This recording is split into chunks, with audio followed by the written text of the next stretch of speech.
अस्सलाम वालेकुम। આજે આપણે બનાવે છે પફ પેસ્ટ્રી ને ખજૂરના બાઇટ્સ। આ એકદમ સિમ્પલ રેસિપી છે, ખાલી એમાં ત્રણ આપણે ઇન્ગ્રીડિયન્ટ્સ કે ત્રણ વસ્તુ નાખશો। મારો ઓવન છે હમણાં 400 ડિગ્રી ઉપર ગરમ થાય છે। જ્યારે તમે પેસ્ટ્રીની કાંઈ પણ વસ્તુ બનાવો તો મેક શ્યોર કરજો કે તમારું ટેમ્પરેચર ઓવનનું 400 ડિગ્રી ફેરનહાઇટ ઉપર હોય। જો લો ટેમ્પરેચર કે તમારું જરાક ઓવનનું ટેમ્પરેચર જરાક લો હશે તો શું થશે કે એનું જે અંદર આટલું બધું જે માખણ છે એ બધું નીકળશે અને તમારું પેસ્ટ્રીઝ ફાઇન નહીં થાય। તો 400 ડિગ્રી ઉપર હું તમને કહીશ કે આપણને કેટલી વાર લાગી। અહીંયા છે મારી પાસે આપણા પફ પેસ્ટ્રી શીટ્સ જે આપણે વાપરે છે। અહીંયા છે મારી પાસે 1 પાઉન્ડ ખજૂર, એની અંદર હું લગભગ અડધો કપ નાખી છું બદામ, જેને આમ પાતળી કાપેલી છે, પણ તમે એકે પણ જાતનું નાખી શકો છો। પછી એની અંદર તમે થોડુંક એના ઉપર થોડુંક નિમક છાંટી શકો છો કે શું એનું ટેસ્ટ બહુ જ ફાઇન આવશે, એનો સ્વાદ બહુ જ ફાઇન આવશે। પછી અહીંયા છે થોડુંક ધોરું લોટ આપણને ખપશે ખાલી આપણું સ્પ્રિંકલ કરવા માટે કે શું આપણું પફ પેસ્ટ્રી ચોટેને આપણે ટ્રેમાં નાખી અને એને બેક કરશું। તો સાવ સિમ્પલ રેસિપી છે। ચાલો હવે આપણે આ પેસ્ટ્રીને કાઢશું આવી રીતના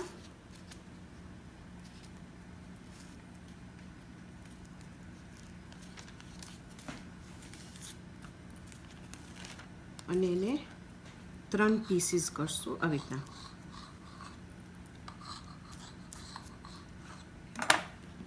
આપણે ફાઈનથી ટુવાલમાં એને ઢાંકી નાખશું તો શું ડ્રાય ના થઈ જાય કે સુકાઈ ના જાય।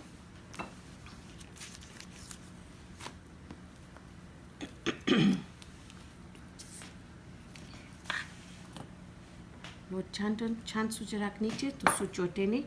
તમને એમ લાગે તમારી પેસ્ટ્રી જરાક પોચી થઈ ગઈ છે કારણ કે અહીંયા બહુ હમણાં ગરમી છે તો તમે એને ફ્રીજમાં પાછું રાખી દેજો લગભગ 10-15 મિનિટ માટે, પછી કાઢીને તમે વાપરી શકશો।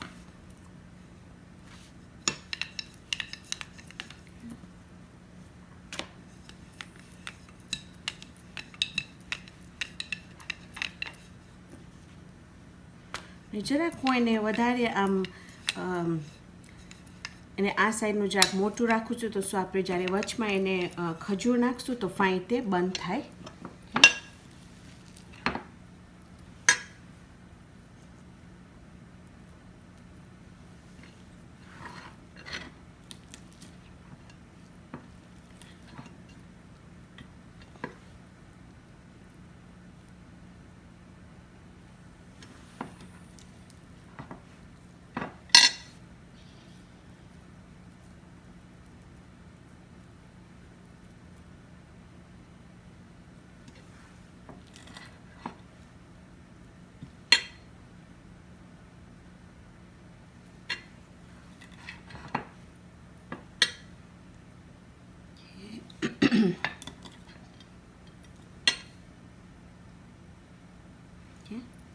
હવે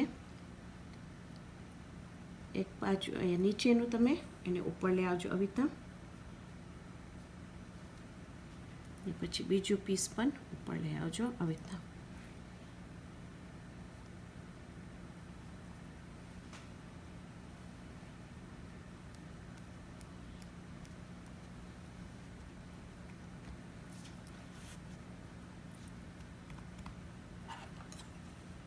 હવે આપણે એને પીસીસ કરશું લગભગ 1-1 ઇંચના પીસીસ।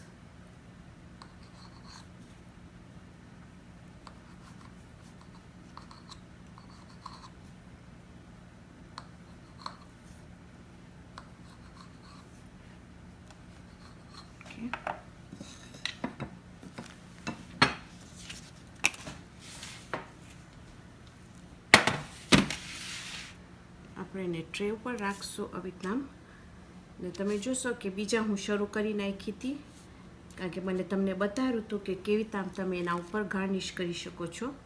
તમે જાત જાતની વસ્તુ વાપરી શકો છો। તમે જોશો અહીંયા મારી પાસે છે પિસ્તા, અહીંયા છે સ્લાઇસ્ડ બદામ, અહીંયા છે અખરોટ, અહીંયા છે થોડુંક સ્પ્રિંકલ્સ, અહીંયા છે ખાંડ જે પિંક ને પર્પલ છે, થોડાક સ્પ્રિંકલ્સ છે।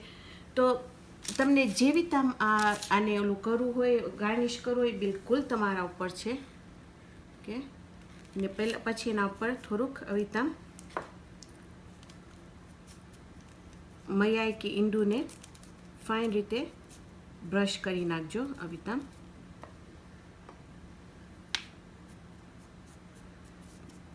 સાઇડ્સમાં ફાઇન રીતે, ઉપર બધી બાજુ.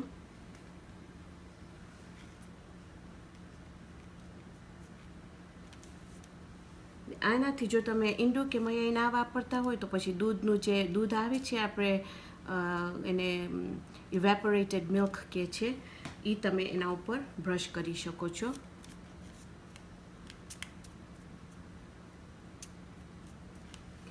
તો એ આમ કરીને બધાય ખલાસ કરી નાખજો. પછી તમને જે પણ એના ઉપર નાખ હોય તો બિલકુલ તમારા ઉપર છે.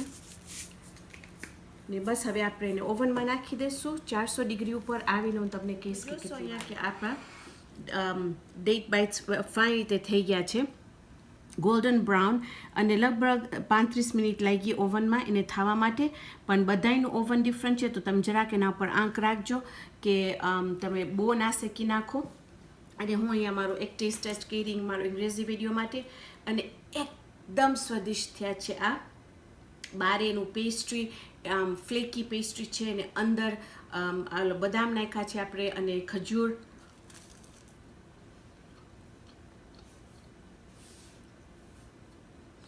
પ્લીઝ પ્લીઝ પ્લીઝ ટ્રાય કરજો આ. મને લેટ નો કરજો કોમેન્ટ સેક્શનમાં કે તમને કેવું લાગે છે.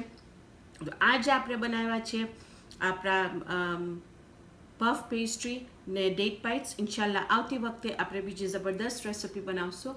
તો ત્યાર સુધી ખુદાહાફિઝ.